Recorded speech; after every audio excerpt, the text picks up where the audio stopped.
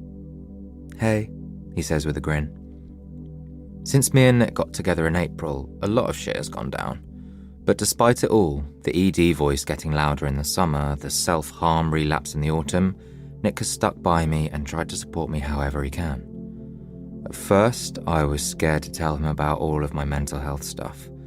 I thought he might not want to date me anymore if he knew. But, in actual fact, opening up about that stuff made us stronger as a couple. I know a lot of people think teenage relationships don't last, or they're not as deep as adult relationships, but me and Nick, I think we've got something different. Something great. Hi, I say, and step inside. He shuts the door and turns to face me, his grin gone. He brushes some of my drenched hair out of my eyes. You look like shit, Charles. I let my forehead fall onto his shoulder. Yup. His arms wrap around me instantly and I lift mine to hold him too. And he rests his head against mine and his hair brushes my ear and he pulls me against him. We stay like that, in the cold porch, just for a few minutes, without saying anything, without moving. And then he whispers, You okay? And I start to cry. Because that's always what happens when people ask me that question. I really don't want him to see me cry, because there's been far too much of that recently, and it's Christmas Day, so I try extremely hard not to move from his shoulder, but that doesn't stop him seeing. When he pulls back, the tears are streaming down my face. Sorry, I just had an argument with my mum, I say, trying to sound fine but obviously not succeeding. Nick looks at me for a moment, concerned. Then he removes a handkerchief from the back pocket of his trousers. The sheer ridiculousness of Nick owning a handkerchief immediately makes me snort out a laugh, which makes him smile too, and raise his eyebrows, and I do stop crying as he methodically wipes my cheeks. Why do you have a handkerchief? I ask. Nick breaks out into a grin, still gently brushing the thing against my face. Owning a handkerchief is cool now? Oh, I haven't been keeping up with the current trends. Nick laughs too. It's so lovely against the sound of the rain and the low bass of whatever music they're playing in the living room. Okay, maybe it was a Christmas present that I put in my pocket just to prove to my nan that I would actually use it. He puts it back into his pocket and then takes my face in both hands. And what do you know? I did use it. I smile at him, his hands feeling so warm against my skin. Maybe your nan knows me better than you do. Are you suggesting that you want to date my nan? There are so many reasons why I do not want to do that. Good. He hugs me again, his arms reaching around my waist. Thought I had some competition for a minute there. You don't have any competition, I say, running my hands up to his shoulders, wanting to just stay here forever with him in the porch, live here in the cold with the rain falling next to us, make a bed out of the coats and a fire out of the coat rack. You smooth little bastard, he says, leaning in with a smile, and I meet him with a kiss that turns into a longer kiss than either of us planned, but everything is suddenly far too nice for it to end. I run a hand through his hair and he pulls my hips against his, and our lips brush as he changes direction, and for a brief moment, it actually feels like Christmas. I assume this is the boyfriend then? Nick and I jolt apart and turn to find that we've drawn an audience of at least 7 family members of varying ages. Gonna introduce us, mate? Continues the guy who just spoke, possibly an uncle or an older cousin. Oh, yeah, Nick replies, still in a daze. He moves behind me and pushes me further into his house with his hands on my shoulders, towards his family, who seem to be multiplying in numbers as more people walk through the hallway and realise that I've arrived. So, this is Charlie. A good half an hour is spent introducing me to every single member of Nick's family, who for some reason all want to meet me. Everything is, oh, so this is Charlie then, and nobody asks any awkward questions about hospital or how I found Christmas dinner or anything like that. Throughout most of this, I'm carrying the new Nelson family puppy, Henry, who is the tiniest and palest pug puppy I have ever seen. Henry falls asleep in my arms and I fall immediately in love with him. Nick's other dog, a border collie named Nellie, trails along behind us, occasionally bopping her nose against my leg. I wish my parents let me have pets. Nick's mum still has her cracker hat on, and even though I've seen her numerous times since I came home, she gives me a hug lasting at least 10 seconds longer than it's socially acceptable. I don't really mind, though. After that, Nick drags me up to his room so I can change clothes, despite my protests that I don't mind staying in my soaked jeans. As I'm changing, Nick's lounging on his big double bed. He's wearing his usual old jeans, but with them he's got on this bright red jumper with reindeer patterns on it. It's disgusting and absolutely hilarious. I like your jumper, I say, as I'm doing my belt up. It's very sexual. Nick looks down as if he'd forgotten what he was wearing. Oh, yeah, he says. I know, right?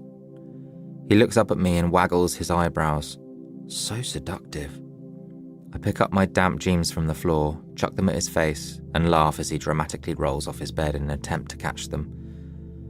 I like your jumper, he says, after crawling back onto his bed, a small smile playing on his lips. Whoever picked that out has proper taste. I'm momentarily confused and then realise I'm wearing Nick's navy Adidas jumper. I borrowed it a few months back and then forgot to give it back.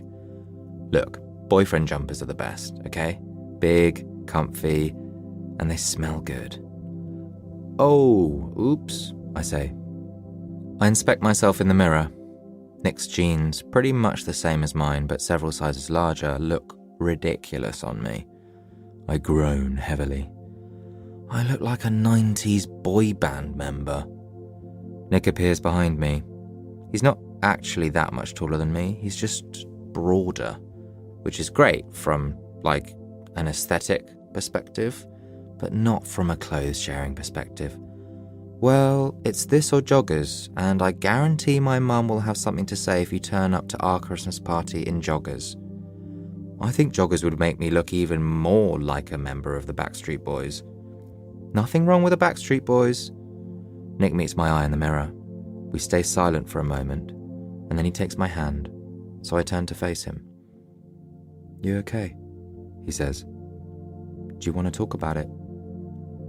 I know I probably should. I should explain about the argument with Mum, and all the arguments we've had over the past few weeks. I should explain how difficult it is to keep trying to do better when there are so many people who just refuse to understand how hard it is. I should explain that I barely slept last night because I was so anxious about dinner, and even though I actually did quite well, I still felt like everyone was watching me, waiting for me to fuck up and ruin the day. But it's just so much easier to just not think about it. I just wanted to have a nice day, I say, and I feel myself welling up again. Okay, he says, slinging an arm round my shoulders and walking me out of his room, then kissing me on the top of the head. Let's do that then. Oh, all right, Charlie. Half an hour later, Nick's gone to the loo and I'm suddenly facing David, Nick's older brother by 4 years, while I'm drinking a glass of water in the kitchen. David's not really like Nick in any way except for their identical dark blonde hair. David's a lot shorter than me, actually, and completely up himself. He goes to a posh university and hangs out with lots of private school guys who do rowing and wear quilted jackets. He has been known to boast about cheating on his girlfriends. Nick and David don't really like each other, and I don't think David likes me very much either. When Nick came out to him as bisexual, David laughed and told him he was just covering up being gay. Hey, I say. He grabs a beer bottle from the fridge. It's definitely not his first. So, you all cured and stuff, man? He says. This is possibly the most ridiculous question I've received all day. Well, that's not really how it works, but I'm doing better. Thanks. Oh, ace. He takes a swig of beer and stares at me like I'm a zoo animal. How are you? I ask, purely out of there not being anything else to say. Oh, I'm really good, thanks, yeah, he says. Uni work, rowing, work hard, play hard, mate. Cool. So what's happening with you now? You allowed back at school yet? Allowed? Everything about him irritates me. I'm going back next term, I say. Oh, nice. He takes another swig. So, I'm super interested. What's it like in mental hospital? Did you meet anyone really crazy? I just stand there, silent. 'Cause, he continues, I was watching this documentary on schizophrenia the other day, and literally, it's just fucking awful, innit? All that talking to yourself and stuff. And these people, they had to be locked up to stop them hurting themselves, My grip on my glass tightens. I could just leave. Well, I don't have schizophrenia, and documentaries like that are designed to horrify you and sensationalize mental illness, particularly less socially acceptable illnesses like schizophrenia. David blinks. Oh, yeah, man, obviously. But you must have met people like that, surely, in that place. Well, actually the place I was at was mainly for people with eating disorders, so just fucking crazy, innit? So fucking sad. Sure, must have been fucking awful not to want to eat anything as well, mate. Sounds crap. I don't say anything. Did you ever get so hungry that you just had to eat something? That's what I don't get. The people who just stop eating and die, And then Nick walks into the room. By the look on his face, he's obviously heard David's last comment, and it probably doesn't help that I shoot him a look of severe distress. Are you done interrogating my boyfriend, David?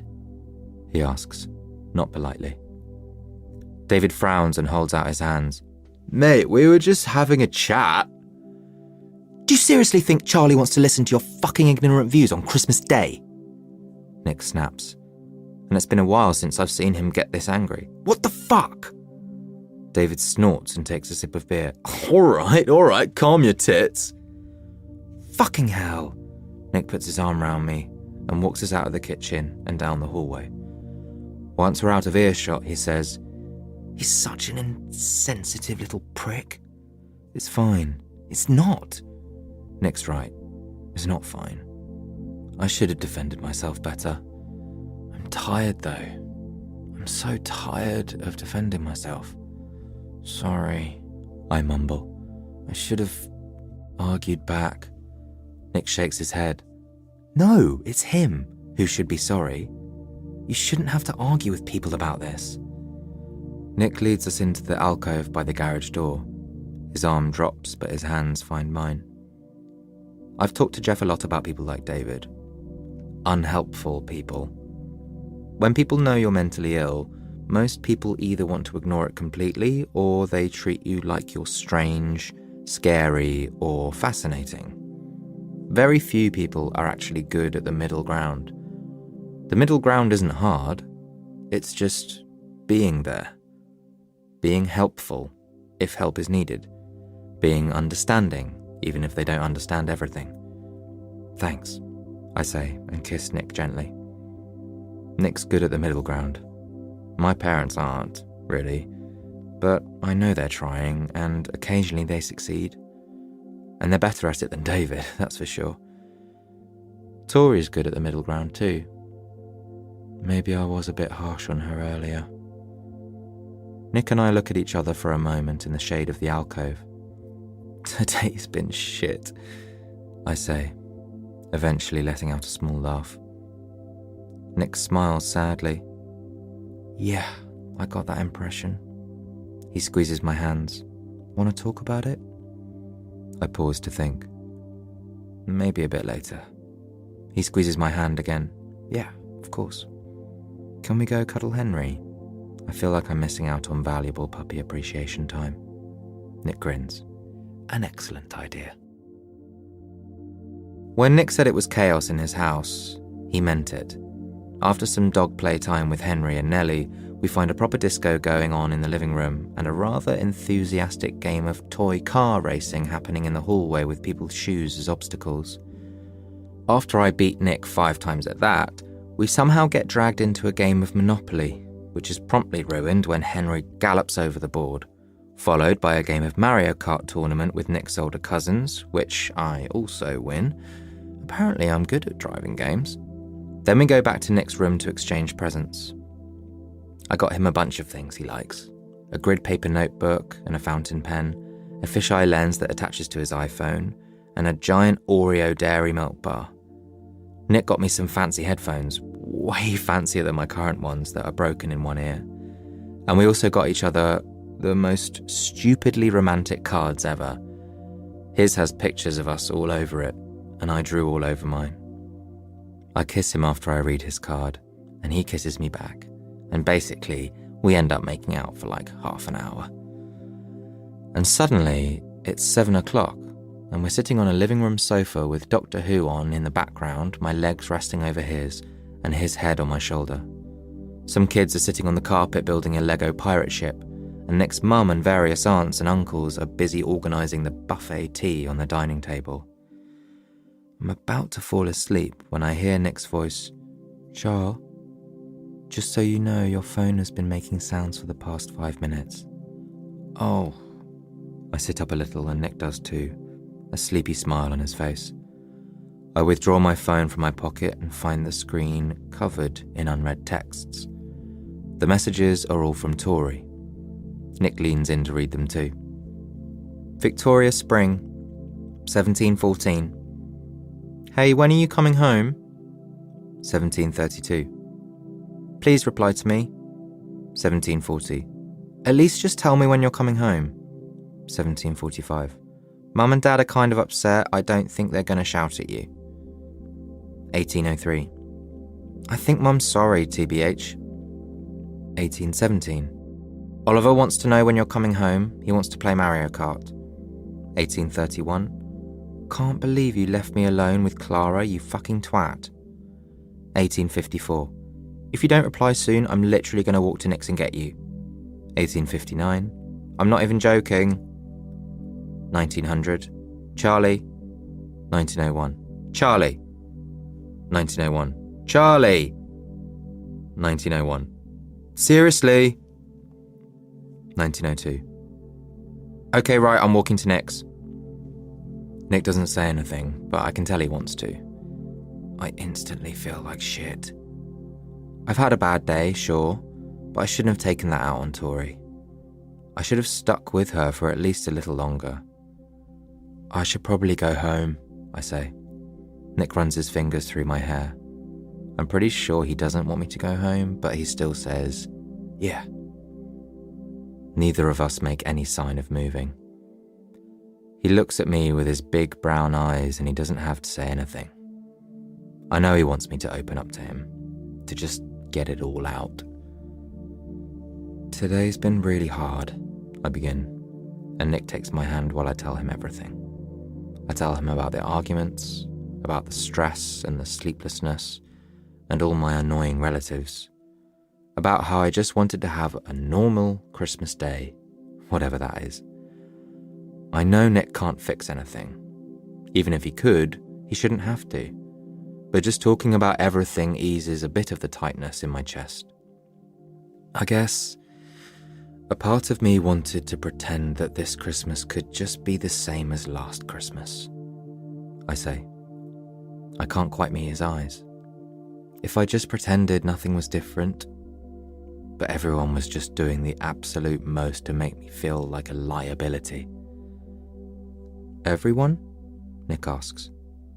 Maybe except Tori. She's the only one who's all right. Like, she's helpful, but she also just talks to me like normal. I huff out a laugh. Well, Oliver too, I guess. Nick wraps one arm around me. I snuggle onto his shoulder. It sounds like your mum and dad sort of wanted to pretend that this Christmas could be normal too, he says. I nod. Yeah, that's exactly it. Have you talked to them about it? About what? Like, did you explain that this Christmas would be different and you might need a bit of extra support? I think back. Me and Dad agreed on a meal plan for the day, but apart from that, not really, I mumble.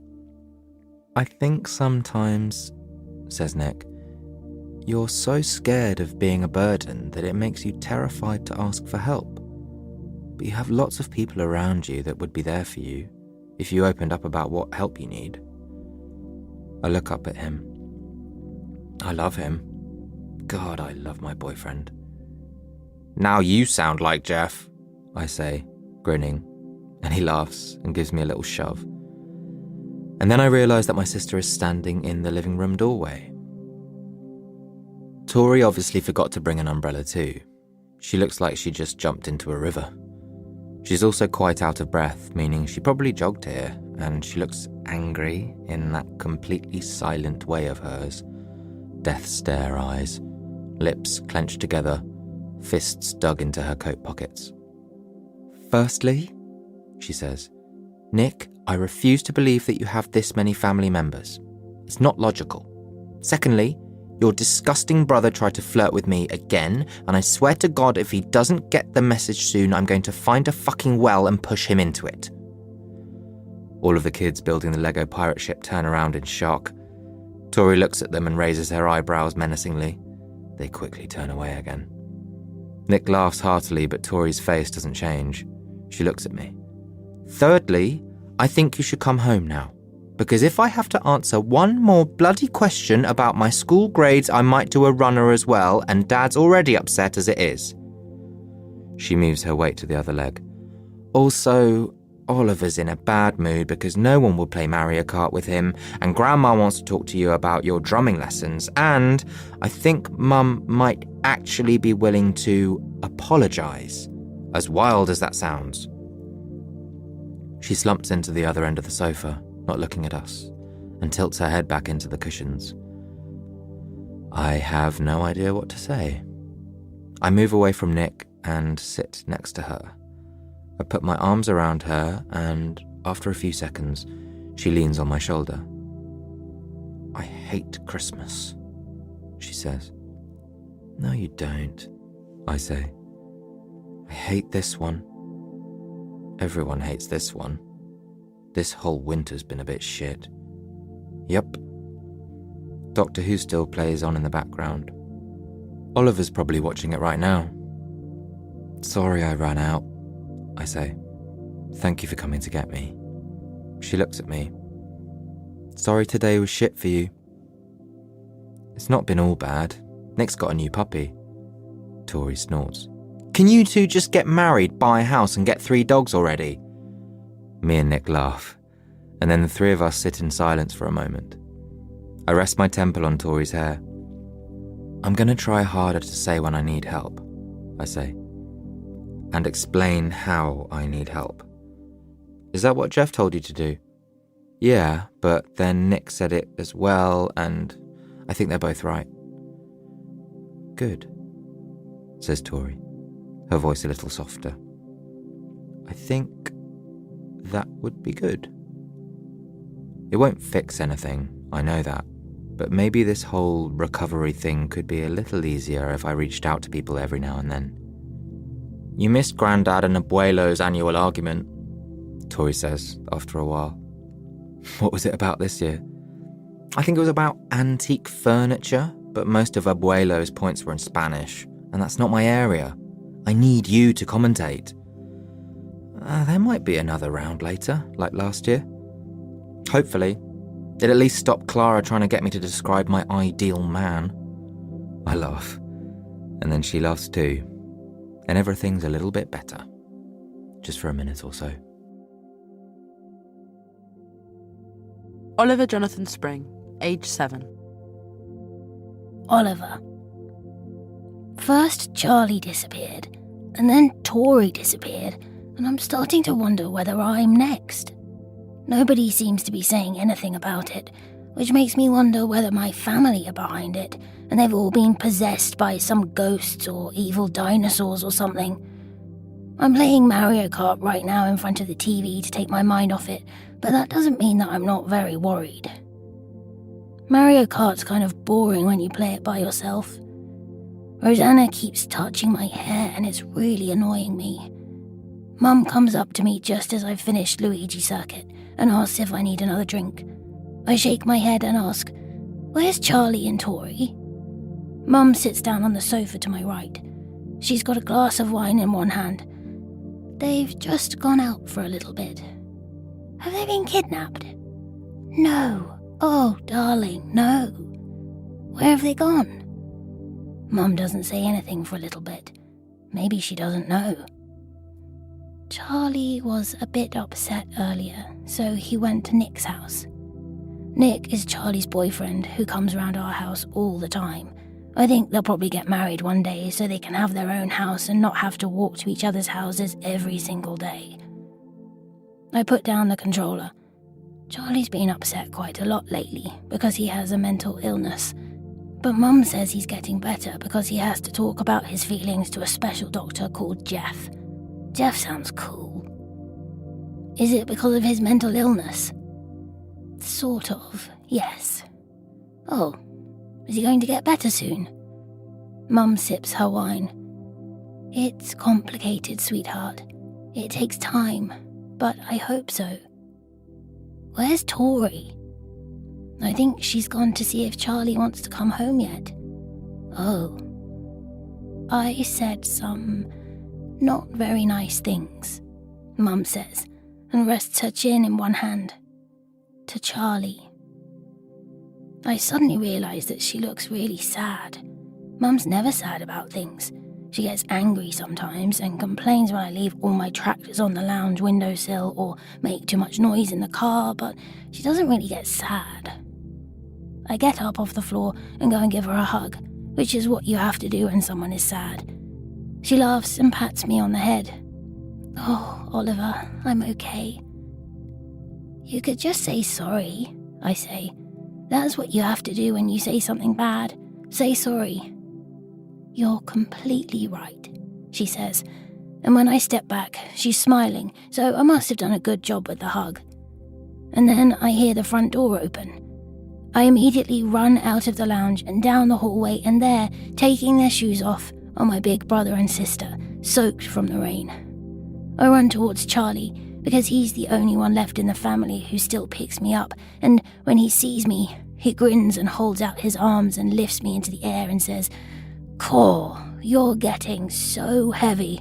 You're like an elephant, you are." No, I'm not. Tori ruffles my hair, which isn't as annoying as when Rosanna does it.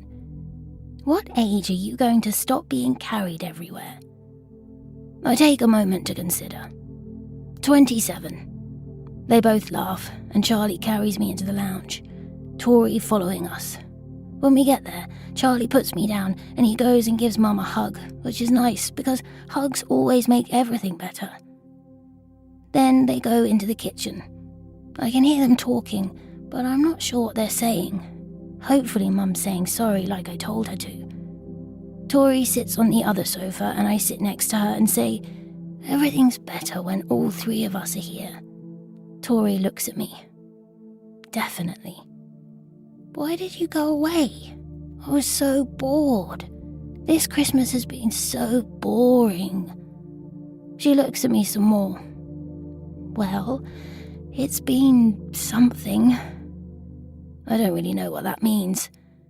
"But I promise we won't go away ever again," she says. "You can't promise that," I say. "You have to go to school."